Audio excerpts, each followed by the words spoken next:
another reaction, syempre proud ang mami dahil napaka-masunurin ng kanyang anak. Ayan, pagkatapos po nilang mag-repack or repackage ng nila, business, ayan, kumakain. At syempre, masarap yan kasi gutom ang mga yan.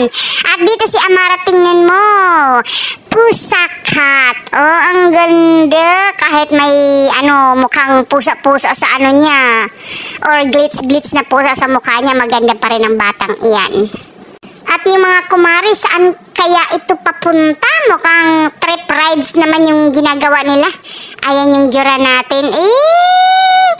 Talaga naman. Magdidit silang dalawa. Sana wala dyan yung kumari para makapag-concentrate naman sila sa pagdidit nila, diba? At baka isa ito sa mga business nila, yung Kaulayaw Coffee, no? Kasi lagi nilang sinishare, pinopost, diba? Miss Jubes? Siguro sa inyo to, no? Parang Kumares Collection, parang ganun. Yan, mga friends niya, Kumares. Ibang klase naman talaga yung suportahan nila dito, di ba? At si Sir Vince, ayan, saan naman sila papunta ni Amara? Naggala-gala naman ang mga person. Tingnan mo naman.